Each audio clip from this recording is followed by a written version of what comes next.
Welcome to Technado with Don Pizzette, featuring sysadmin expert Don Pizzette, security specialist Daniel Lowry, and Peter. Hello and welcome to Technado with Don Pizzette. I'm your host, Peter Van Rysdam, and I'm joined this week by Don Pizzette. Don, I want to ask you, I'm not going to just ask you how you're doing because it's always the same. You say the same thing. The creator of the GIF died this week. What is your favorite GIF, or do you have one? So I have been on the internet in one form or another since 1992, and so to me, when you say like a GIF, I don't think of an animated GIF, and I know that that's what people think of nowadays. Sure. So I know what you mean when you ask that, but I think way back to like the first GIF that I downloaded, which I believe was a picture of Garfield, if I recall correctly. So I don't have an animated one. And Daniel Lowry's with us as well. Daniel, do you have a favorite GIF? Probably something to do with Tiger King. Are you striking as the kind of guy? You strike me as the kind of guy that would say GIF. Oh no. Okay, good. Not an idiot. Glad to hear that. Didn't he, the guy who died, the inventor, didn't he say it was GIF? I don't give a shit what he says. That went off the rails. Yeah, it's graphic. I know it is. And giraffic. And I say GIF, but Jurassic Park. Well, let's ask our guest what he would say. Let's ask our guest. We are joined today by David Alicea, who is a systems architect at Cisco. David, how you doing today? Hello, everybody. I'm doing well. GIF or GIF? GIF or GIF? I am going with GIF. Good. Smart. All right. Otherwise, this would have been a quick interview. Shortest podcast ever. So, GIF guy. Do you have a favorite? It's probably the one where Jay-Z is awkwardly closing the doors. Like, That's a good one. I was going to say, I like the old, I don't know what animal it was, but like the over-dramatic like weasel or something that turns around to the... They often set it to the music of like, yeah, I'm a fan of that. I like the, I think I used it last week, was the one of Homer Simpson kind of fading into the bushes. Yeah, that's There's so many uses for that. So, did this guy invent the animated GIF then, or just GIFs, period? Just GIF, period. Like way back at CompuServe. This is, old school. Anybody could have done that. Yeah. All right. Anybody. All right. Well, he will be missed. Better than when the guy who invented USB passed away and they had to lower his casket down and then pick it up, flip it, and lower it back down again. And then pick it up, flip it. Yeah. And like, it was right the first time. Yeah. He didn't realize. Every time. it happens. Yeah. All right. Classic humor today. That was a good one. All right. It's not my own. I think I stole that from Twitter. That's fine.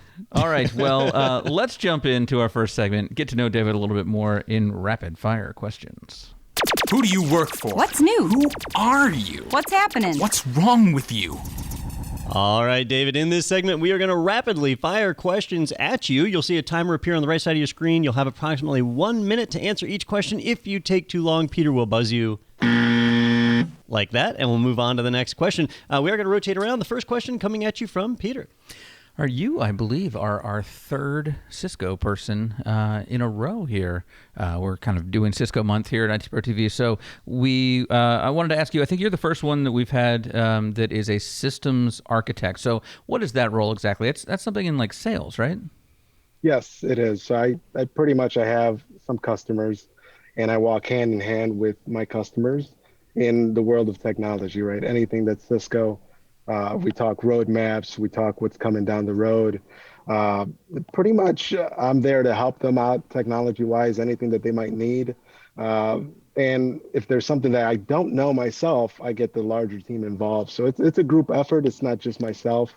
I'm there with an account manager, and we support a couple of customers that they come to us for pretty much anything Cisco. Now, I know your background, you've previously been in like operational roles where you were supporting existing networks, and now you've transitioned into, basically like building new networks. Is there anything you miss about the old operational days, or, getting your hands dirty? I still try to get hands-on. So I have my own lab. I try to replicate what my customers have. That's part of the conversation that I have with them is like, what are you running? If I want to talk to you about this technology, I need to know about it as well. So I still try to be a little bit hands-on, but it's not as much as hands-on as I was when it was operations. So I do miss that aspect. I don't miss being on call, that's for sure. Now, Cisco is a bit of a startup. I know they're growing. They're going to make it there one day. One day. Someday. Yeah, one Someday. day. I mean, I have big hopes for them. That said, were they always your goal, your end goal? Like I want to work for Cisco one day. Actually, yes. So I've had times in the past where the door slightly opened, but it didn't work out.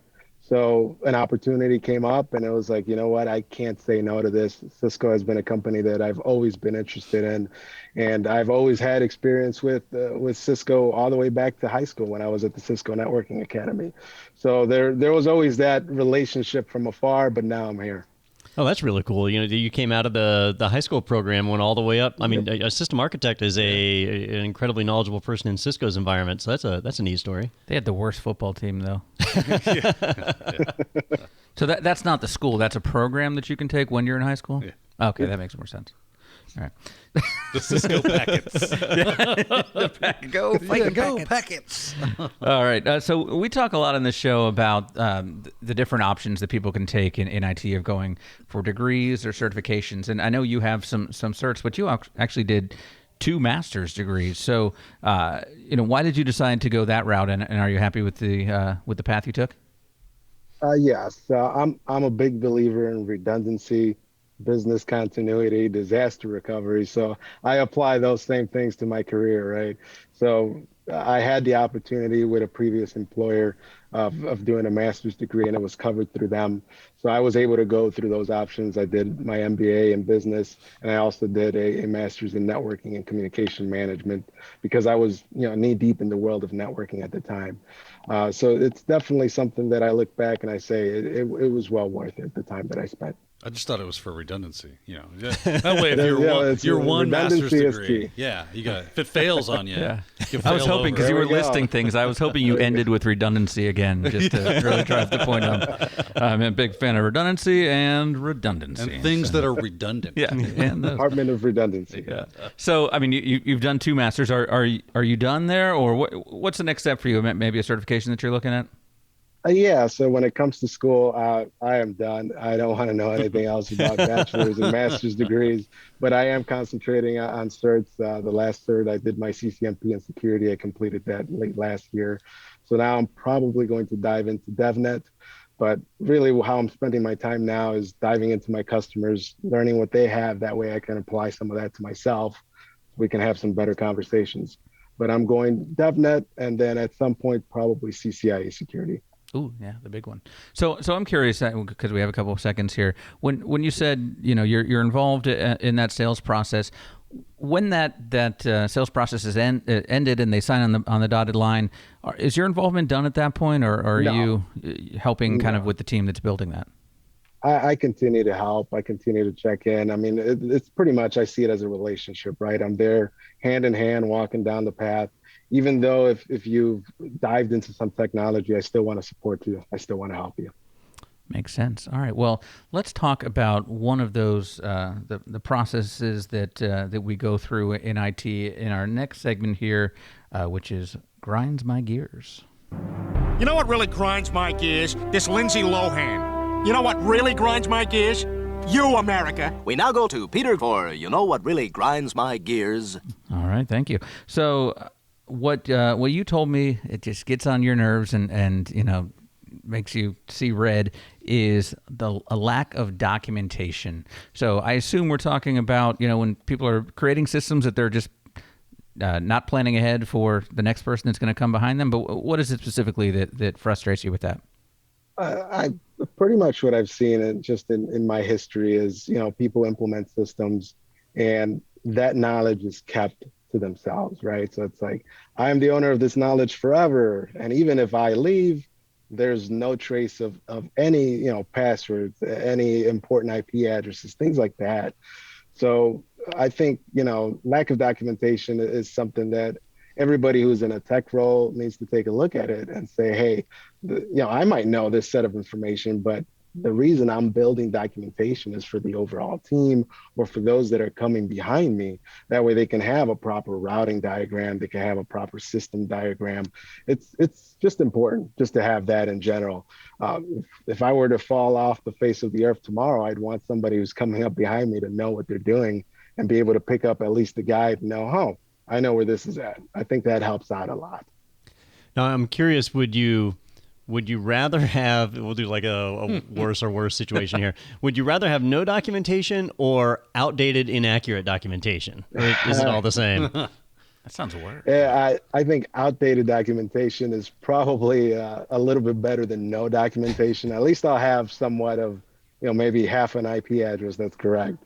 But yeah, outdated documentation is slightly better than no documentation. It sounds like, would you rather have it like a map to the wrong place or no map? And I was going to say, is there someone doing disinformation campaigns? Yeah. In your... Well, so I think about situations that I've been in, and I worked for a bank out in Seattle, and I took over for another network manager out there, and the documentation they had was outdated to the point where I didn't actually know what devices were out there or not. And I used to make fun of Cisco Discovery Protocol, CDP, but for like the first 2 weeks I was there, I just had to enable that on every device I could find so that I could just learn what was on the network and what was plugged in where. It was kind of handy. Oh, that helps kind of give you a map then? Yeah. The devices see each other. Yeah. Interesting. So is this something that you've run into before? Had a specific case where it made you think about this because you've run into this problem? I'm just in general, I'm a big documentation person. Even if there's some documentation that exists, I want to, update it. I want to make sure it's 100% up to date because in the past I have ran into those things where there's nothing. I am building everything from scratch. So I especially now that I'm in a sales role, I build documentation. I provide that to my customers because I think it's important. It's like, anything that you might need to know, I'll write something up for you. I'll make sure that it makes sense to you and you have something that's deliverable. So I think anybody in a tech role that has the opportunity to update their documentation, whether it's some database or network infrastructure, do it. It's just important to have. Now, back in my old consulting days, which was a while ago, I relied pretty heavily on Visio for creating network documentation. I looked at Visio early this year, and it was kind of interesting because it really hasn't changed in 20 years. Like, Visio is still the same program it always was. What do you use for your network diagrams? It's Visio. Oh, well. Visio, yeah. I was hoping you had something new. Yeah. No, that has not changed. It's Visio. And that's funny. Check it out. Yeah, you should check out this video. So it's interesting you said that because when I think of documentation, I think of it, as something that's being developed. You're documenting what, all those things so that someone can come behind you. But you're right, that process of updating as you go in and change something. I don't think people think of that all the time, and that's how you get into that problem Don was saying of, I've got outdated documentation. So the documentation's there, but every time someone goes in, they've got to make those changes as well. We got to just make that part of our process. It's time consuming and it's something that, we might not want to spend some time on. We just want to get that project out there. We want to complete the project, but that deliverable, that documentation needs to be a deliverable. It needs to be part of every project that we work on. See, I like to do it in a narrative form. Yeah. I think, doing the documentation is one step, and then enforcing change management is kind of like that second part. So anytime somebody makes a change, updating the documentation is a part of it. And, the bank I worked for was FDIC insured. And so we had to have documentation or the FDIC would take over the bank. Like, is that checked then, like in an audit process? Yes. Okay.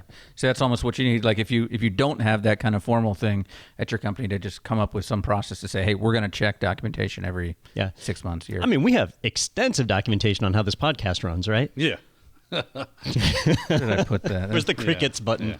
Here it is. Here's the documentation. You can hear it. All right. Yeah. Yeah. All right. Well, I agree with you. I think we all agree lack of documentation sucks. Doesn't really affect me in my job directly. It sucks for the person that needs it. Right. Exactly. It's kind of funny for those that are just like, I mean, do you think it's just ignorance, or you think it's like a job security thing where people are like, if I don't put this, they've got to keep me around because I am the documentation? I've seen both. I've seen people hold on to information and not want to give it to anybody simply because it might be job security. And other times it's like, that's too much work. They'll figure it out. Yeah, I think with me, they're like, yeah, we could find a better way to do that anyway. So we don't need him around. get rid of this guy. Yeah. I'm a liability. I'm willing to start over from scratch, burn this mother to the ground, just to get him out of here. And his stupid documentation. All right, well, we want to talk about what's coming up for you. I know kind of just in the Cisco world in general, we've got Cisco Live right around the corner, right? June 12th through the 16th. There are limited live passes, so if you're planning on going down to Cisco Live in Vegas, sign up now. Are you going to be there? I will try to be there. The way it works is that we want my customers to go. So if they're able to get down there, I should be able to get down there as well. Well, there are limited passes, so you need to get on There are there. limited. That's what I hear. That's what I was Right told. away. A bunch of them and then refund it right before. There is Cisco also Live Pass. the online option is also out there for those that are interested. But if you are interested in going down to Vegas and seeing everything live, that's the best way to do it. And this is the first one live since COVID, right? They didn't do it last year? So, yeah, so I'm sure. Yeah. Ronnie was supposed to go right when the pandemic 2020. started, and so that was going to be his first one where he went in person and missed out. Is he going this year? I don't know. I'll have to ask him. Just Ronnie in Vegas. Just Yeah. if you know, you know. All right. Well, David, we want to thank you for taking the time to join us today. Vent your frustrations about documentation. Let us know a little bit about what you're working on. Thank you. I appreciate you having me on. Definitely. And everybody stay tuned. We're going to take a quick break. We're going to come back and look at the news in this week on Technado with Don Pizzette. Welcome to IT Pro TV, an e-learning company with thousands of hours of engaging video training for IT teams, with fresh training courses added daily. What makes IT Pro TV stand out? It all starts with our edutainers, who create better than classroom experiences for training your team we'll look forward to watching. So an edutainer is someone who takes a topic, an educational topic, and makes it more fun, enjoyable. My vision for IT Pro TV was to make the product that I wish I had when I got started. The dashboard is great because you can actually pick up right where you left off. You can also end up seeing new courses that are available to you, and with a membership, you have access to a variety of study tools. You can follow along with virtual labs and test your skills with practice tests. IT leaders can also take advantage of the Pro Portal to help their team grow. The IT Pro TV Pro Portal gives leaders the power to manage their investment in IT training. They can assign seats and courses and check in on progress to ensure their outcomes are being met. And unlike traditional training, you aren't handcuffed to your desk. Sure, you can watch from there or from your couch with Apple TV and Roku apps or from anywhere using mobile apps. The training is even available for download. If you're ready for your team to watch and learn, check out the flexible plan choices online and request a live demo for your business today at www.itpro.tv.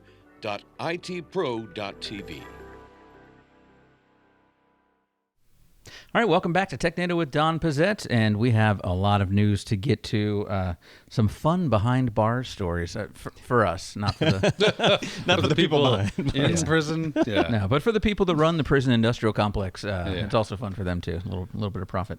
But our first article comes to us from tomshardware.com. Asus to cut GPU prices by up to 25% starting in April. So does this mean the chip shortage is over?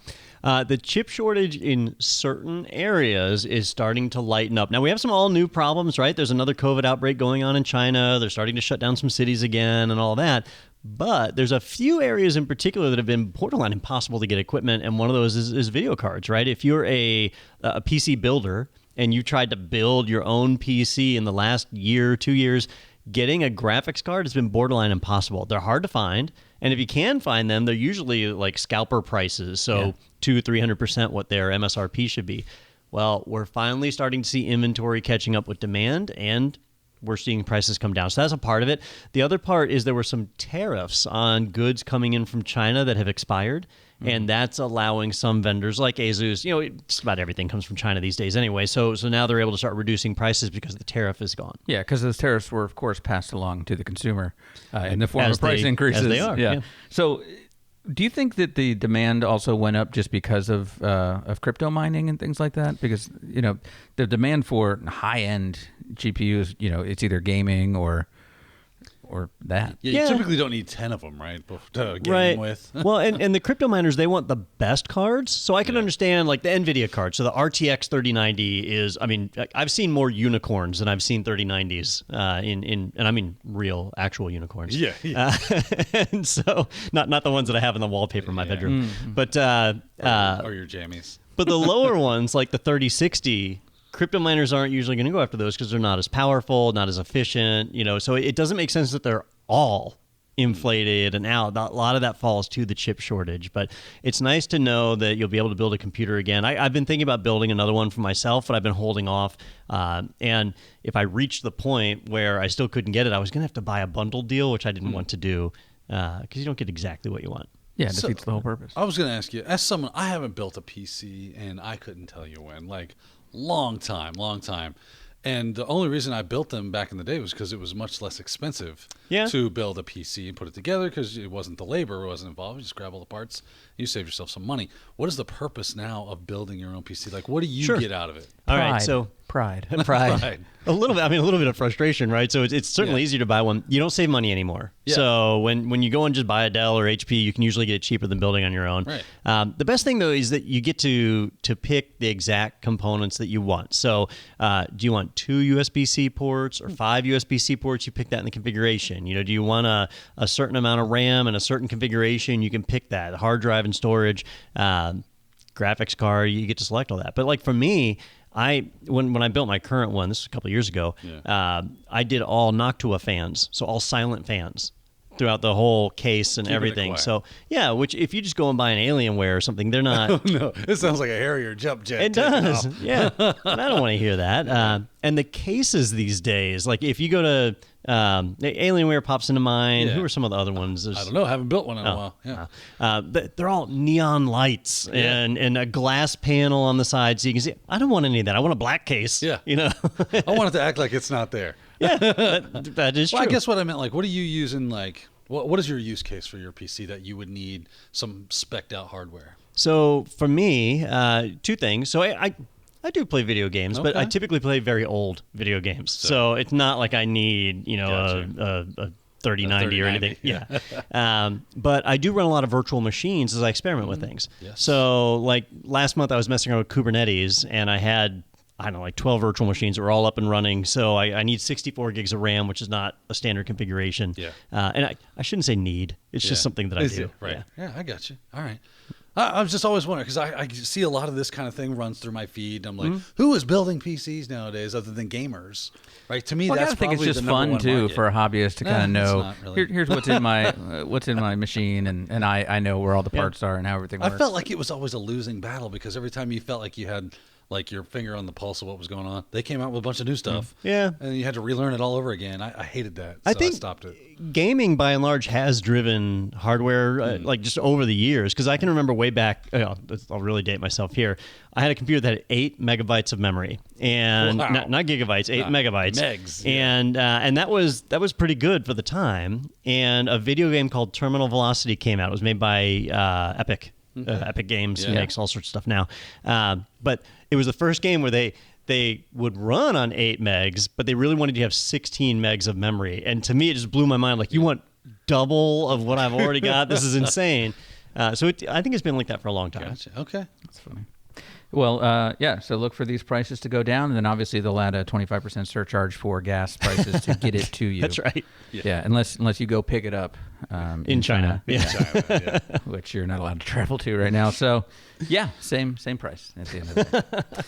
All right, our next article comes to us from PCGamer.com. Speaking of gamers. But this one's not necessarily game related, but at all. I was like, maybe there's something I missed in the article. What is PC Gamer doing? All right. Well, this headline is why this browser is valued at $1.3 billion, and I assume we're talking about Netscape.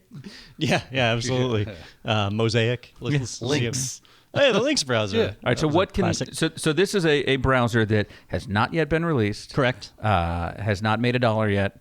It's valued at $1.3 billion. Obviously, does it even exist? That's a startup valuation based on funding they've gotten. But what are people so excited about this browser? All right, so a couple of things on this one. First off, we haven't said the name, right? So it's called the Island browser. So Island is the name of this one. It's a web browser that is being designed focused on security. So it's considered an enterprise web browser, not for home users, but for businesses that are looking to have secure web browsing experiences for their employees. Because this is the browser they use on Epstein's Island? That is a good question. I'm guessing not, because I thought it had a face tattoo and a bad, poorly done Jamaican accent. Oh, okay. Yeah, and get the hairs braided for. Yes. Yeah, all right. There you go. So it's interesting because it's got this idea of security, which a lot of people are hot to trot on. And then if there's one thing I've learned about venture capital funding, it's that if your product doesn't exist, it's worth a lot more. So this one is valued at $1.3 billion.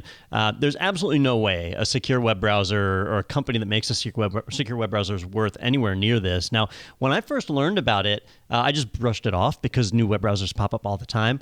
But I kept hearing about it over and over, and then this $1.3 billion valuation comes out, and you have to start wondering, like, oh, what are they doing? So I dug into it, because obviously you're thinking, well, they had to have created a browser from scratch to make it secure, because web browsing is not secure by default. But no, it's based on Chromium, just like damn near everything these days. So they've forked Google's open source Chrome engine, or rendering engine, and wrapped security features around it. And that sounds like smoke and mirrors, because it likely is. I think this will be like Isn't that Brave? Sort of, yeah. Okay. Well, So Brave is free, correct? Brave is free, absolutely Okay. free. Just What making they're sure. leaning into here, though, and they kind of highlight it on their webpage if you try and get through the marketing speak, which is pretty hard, that their goal is providing network administrators the tools to secure the browsing experience. And so what I think that means is that it's manageable like through group policy. I was about to say, we don't have group policy? So we do if you're on a Windows machine. Which is Edge, which is a Chromium-based browser. That's correct. Correct? Okay, just But- following the math here. What if you're a all Mac network? Does Edge not run on Mac? It does, but then you wouldn't have group policy. You can't hook Macs into Active Directory? You can bind them to AD for authentication, but you can't do Can't do- GPOs. okay, Nope. okay. And so they're promising that there's all these features for securing the browsing experience and sandboxing it, keeping your data safe so that drive-by websites aren't able to lift your employee data and so on.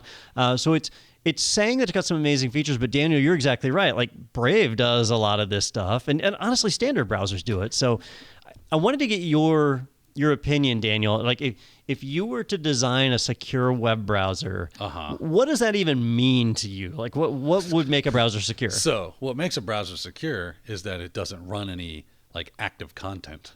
Like all you could do would be run static content. Here is HTML. It doesn't do any kind of dynamic rendering in the background. So There's no JavaScript is out? That is pissed gone. HTML5's okay, though? I don't know if HTML5, I mean, again, as long as it's not active content. So HTML5 coding a static site that doesn't do anything other than give you basically text and maybe some pictures or something would be okay. But if you get it to do things, animations. Like Run Doom. Right, yeah, Run Doom. Yeah, Flash. And, No Flash? Flat. You got to have Flash. You gotta have Flash. I mean, Okay. a man's got to draw a line in the sand somewhere. Right? If I can't Flash. Security might as at well what just cost? Turn the damn thing off at that point, right? Yeah. But yeah, that's the problem with like browsers is they actually run code that gets sent to them from web servers. And if that code is malicious, then it's going to run that malicious code. We try to put, security controls around that. Do we trust this type of content? Do you get a pop-up that says, hey, you're trying to run X, Y, or Z. You're trying to go off of this website and go somewhere else. There's all these things, but that's nothing proprietary to this thing. Yeah. I'm thinking Shark Tank here, or the bald-headed guy, Kevin O'Leary, right? Mm-hmm. Yeah, and he's going, Wonderful. There doesn't seem to be anything proprietary about this. What would stop a Why can't I do competitor this? from spinning up another one? Right. Like, so that's where I would go with this. And this is they're a startup. This is a product that they're creating in theory from scratch, but it is forking technology we already have access to.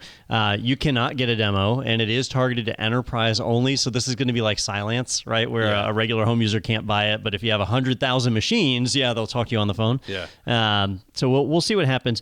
I suspect a year from now, I'm going to do a prediction here, a year from now, either they're still not going to release this browser or they'll have already passed on. So, and I will predict that if they still haven't released the browser, the valuation will be higher. That's probably true. Question for you, Don. Who is valuating these things? Elizabeth Holmes. She is the founder of this one. So she just her own valuation? No, she's a Theranos one. Yeah. Peter is right that it's based on the amount of money that investors have already put in there. So they have raised $115 million. That's money that people have invested in it. And they've given out, 10% of the company or whatever it is. For a software technology company right now, they're valued at a 10 times multiple. And so that's how they So there's creep a up to that. standard algorithm for this? Yeah. Okay, it's a bullshit algorithm, but it is standard. Okay, yes. making sure I'm on the same page. Yeah, I mean, it's how they determine, before they do their IPO, all right, what are we going to sell this at? It's based on history. So, yeah, I mean, I get the argument that it makes sense that it's weird to have a company using the same version of a software that that grandma uses at home, Chrome or whatever. Like there should be a business one, and it could, Yeah. I mean, you kind of have that with companies. You used to say, at our company you have to use Internet Explorer because that's what. And works then in in our most systems. shops, correct me if I'm wrong, Don, is that we build an image for our PCs, or we have some sort of technology that pushes images out to something like a thin client or a dumb terminal. And in that is a configured browser. And it could be any browser I like, and it will be configured on every single desktop, just like I like it. Yeah. Right? Yeah. So I don't see the need for this, honestly. Maybe. Or we're just not knowing something about it. Let me give them the benefit of the doubt. Maybe they've got something where, like, I could go to any computer, download the Island browser, and log in with my account, and it's secure and configured and all that. Because, like you mentioned JavaScript. Can I do that with Chrome? Have you? Well, Yes. not really. So with Chrome, if I log into it, it starts caching all sorts of my information locally, right? So I would never log into Chrome on a hotel computer. Gotcha. Right? But if they could give you a secure browser environment where it's truly sandboxed, all the data stored on disk is encrypted, where it was safe enough for you to log in on a hotel computer, like, that's interesting. that would be impressive. Yeah. I can't imagine they'll disable JavaScript because have you tried that recently? Oh, yeah. It breaks the internet. Nothing works. Yeah. Yeah. Oh, if you've ever fooled around with anything like... Oh, I fooled around with a lot of things. Yeah, I know you have. But if you like spin up Tails or Unix or something like that, or even some of the pen testing tools that have some security built-in features, they have JavaScript in it disabled, and you're like, this site has nothing. You might as well be in Netscape. Yeah, even links. I'm in links again. My internet is back to 1999. I like it. Hey, but you are safe as hell. You're super safe. Yeah. Except for the phishing. Yeah, that's still there. You still click the link. You can still give out your information. Yeah. The humans are still involved. Yeah. All right, well, we'll keep an eye on this one. We have noted Don's prediction. We will bring it up at the end of the year again when we look at predictions and into next year. All right, our next article comes to us from TheVerge.com. FCC adds Kaspersky to its list of national security threats, making it the first Russian company on the list. And I know that it was a few years ago that there was a lot of talk about Kaspersky having backdoors or things like that. And then that talk kind of went away. People started focusing on Huawei and companies in China, but I don't think anything changed with Kaspersky. So yeah, what happened was, Daniel, what was the name where the whole NSA toolkit got leaked? Shadow brokers. There we go. Where what happened was a contractor or somebody with top secret clearance who had the NSA tools on their computer, Kaspersky had scanned it and allegedly uploaded the files to a quarantine, and that's what leaked the NSA tools out.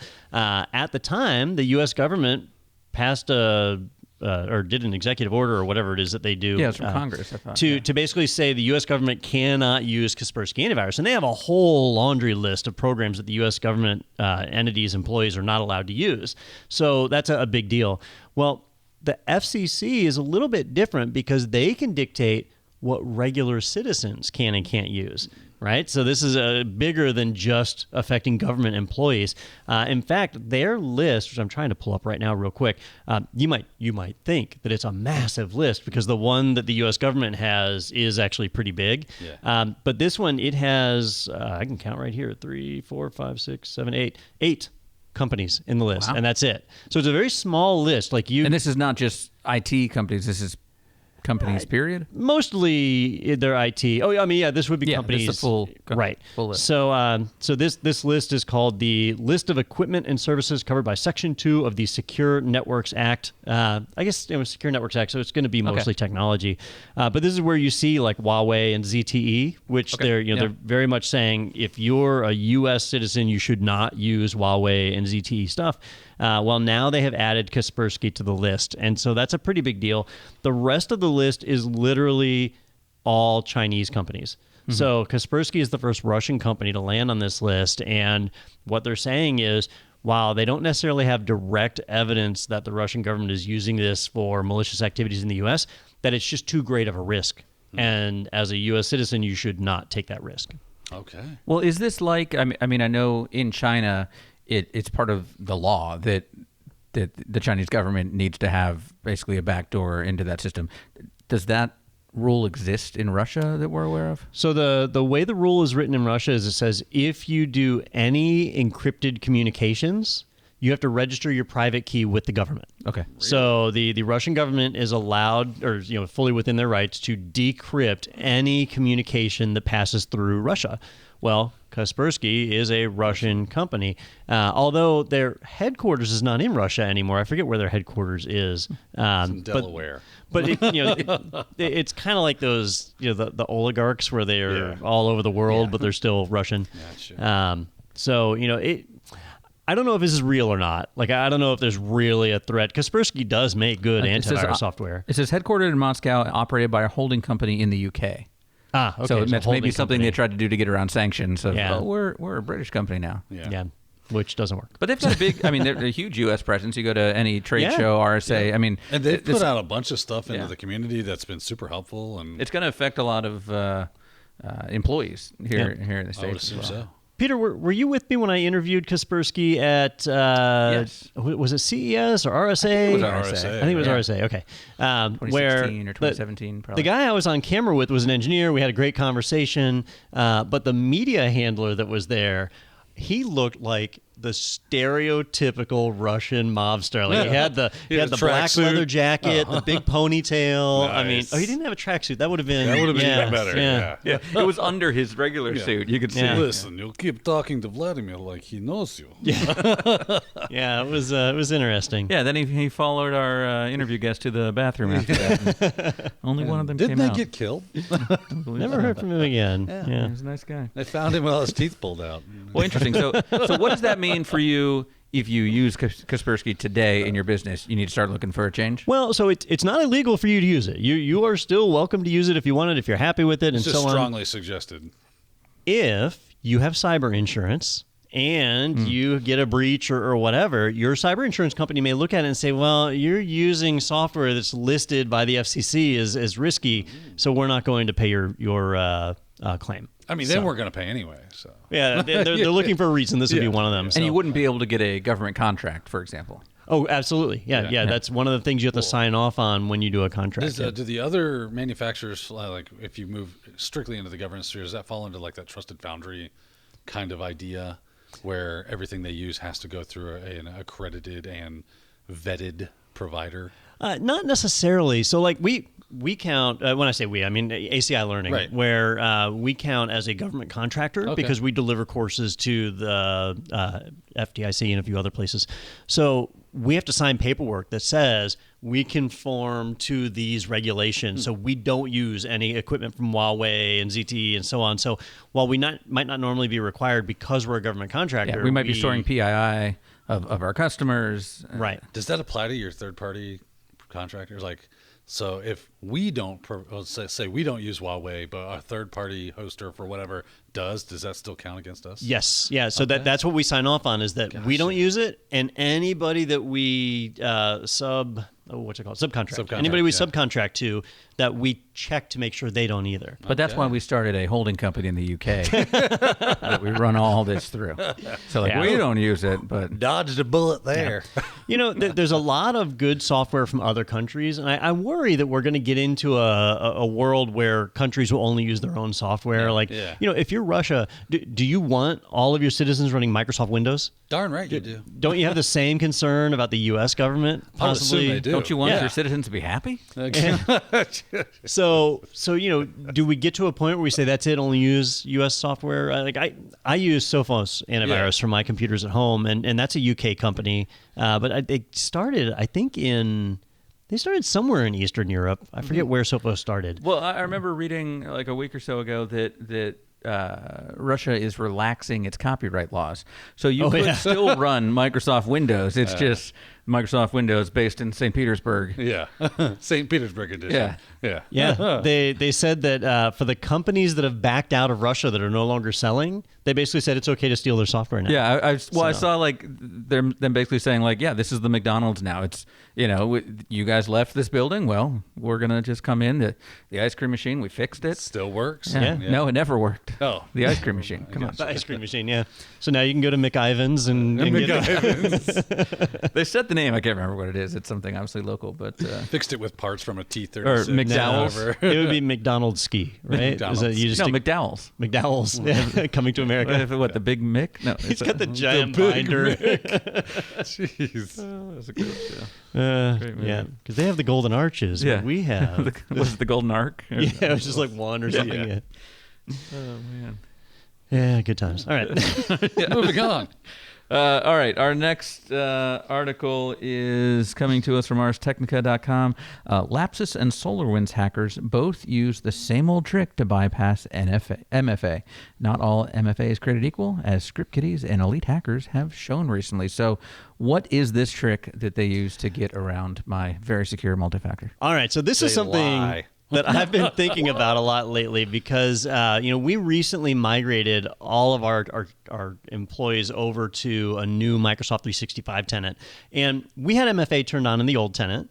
And it was the kind where you ran an authenticator app on your phone and it would generate a 6-digit code that would change every 30 seconds, right? So you go to log in, put in your username and password, then it prompts for your code. You use your authenticator device, you punch in the code. I think most everybody has seen those at this point. When we moved to the new tenant, Microsoft required us to onboard with their new Microsoft Authenticator, and it works different. So when you go to log in on your computer, your phone gets a push notification, and it says, tap here to authenticate, and you just tap, and it authenticates, right? And at first... Yahoo does that too, and Google, I think, as well. And at first I said, wow, that's so much more convenient. I don't have to wait for a code to end or whatever. I think I already see the problem. I thought that until I tapped the authenticate button by accident once. Like I was just trying to unlock my phone and I hit it. Oh. And then I was like, wait a minute. What if one day I'm just eating lunch and all of a sudden my phone goes off and I go to authenticate and I just I just go to unlock my phone and accidentally say, approve it. Yeah, but you hadn't But it wasn't me. Anything. Yeah. So I thought about that. I was like, this is less secure than when I had to enter in a code because then I had to actually be looking at the web page and typing it in versus the tap to authenticate where you don't have to be looking at the page anymore. Well, it turns out that the Lapsus hacking group, which is fairly new on the scene, but got some really big hits under their belt, because they're the ones who compromised... It's the South American Okta stuff, right? Okta, yep. Yeah. Okta's the big one. But before that, it was NVIDIA. There we go. That's the one I was trying to remember. And they've been doing some ridiculous things. They're the weird. It's not just a ransom. Yeah. But in all of those cases, MFA was in use. And so how do they get past it? Well, it turns out that they have been using MFA bombing, where they basically just start blasting MFA requests at you. So Daniel, imagine you're getting request after request after request. You might ignore 30 of them and then accidentally hit one. And that's exactly what they're doing to get in. Man. Or, in the case of someone that's maybe less technically savvy, might not even be an accident. You're like, I get these alerts now and again. Yeah, why is this happening? Okay, I've done it. Why? Keep bothering me. Some of them, Google will go that extra step of showing you the geographic location of where the person is. I think Apple does that as well, but not everybody does. Someone in Belarus is attempting to log into your account. But by the time you go in and go, oops, wait, that wasn't me, they've already changed your password. Well, right. Or they've just registered another device. Or turned off MFA.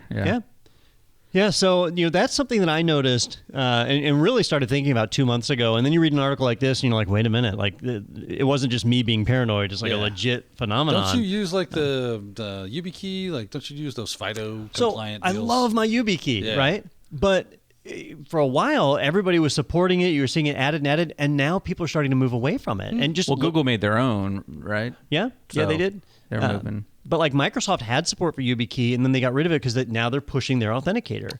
And in our old Office 365 tenant, we had the authenticator app with the codes, right? Yeah. But now they want you to move to this new push to authenticate thing, and it's, in my opinion, it's less secure. Well, so it's frustrating. Well, I mean, they're obviously getting around it, like you say. Like Lapsus have some pretty large hacks under their belt, despite being a new kid on the block. Killing it out there.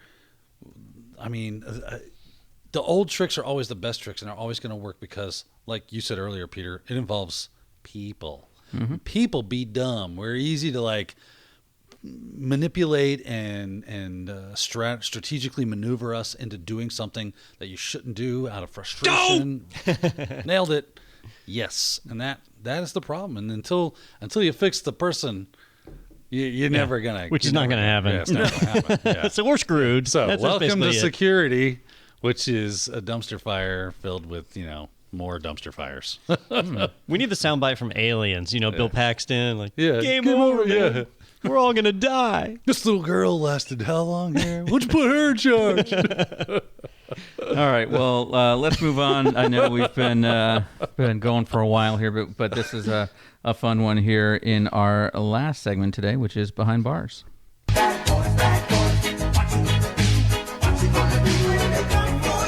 Break the law, and you'll go to jail. Not always, though.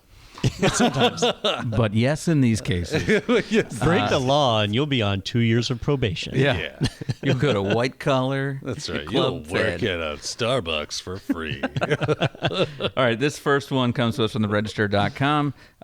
We've got two that are kind of similar things happening. HP finance manager went on a $5 million personal spending spree with a company card. Tesla, Porsche, jewelry, bags, purses, and they got caught. So it worked for a while, but maybe got a little bit too greedy. So how did they do this, Don? All right. So this was pretty simple, just straight up fraud. So this person worked in finance, was responsible for basically paying invoices and legitimate charges that were coming into the company. So they used what were called P cards or payment cards. These are basically credit cards that companies use to pay for usually like one-time purchases, not recurring or invoiced fees.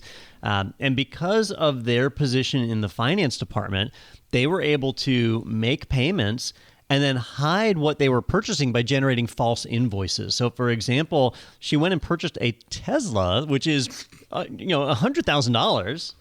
And then generated a false invoice from a fictitious company saying it was $1,000 for microchip components or something.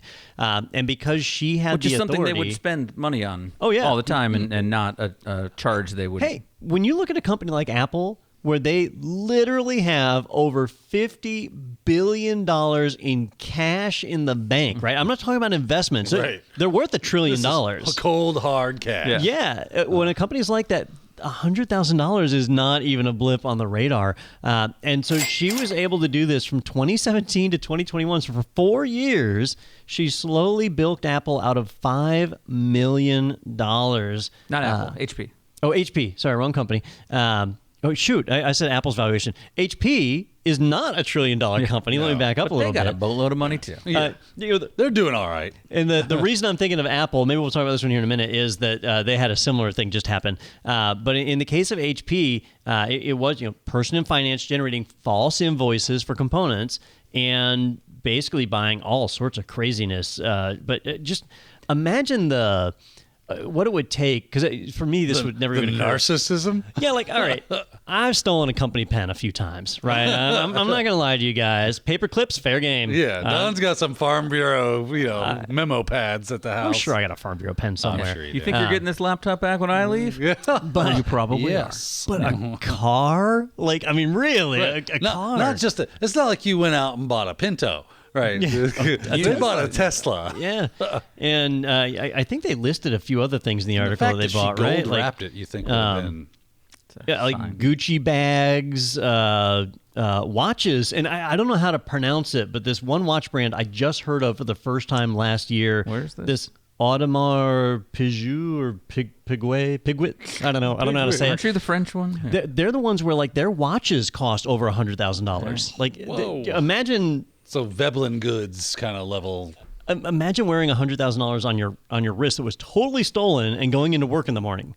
See this? How are no red flags? We're working from home now. Yeah, no one sees the Tesla in the parking lot or the Gucci bag on your arm. She's like, could you throw like a car cover on your gold wrap Tesla? Because it's waking me up. Shiny. Well, eventually, her bank and some of the places that she was routing, because she was routing money through her like personal PayPal or Square Payments account and stuff, they began to ask questions about where the money was coming from.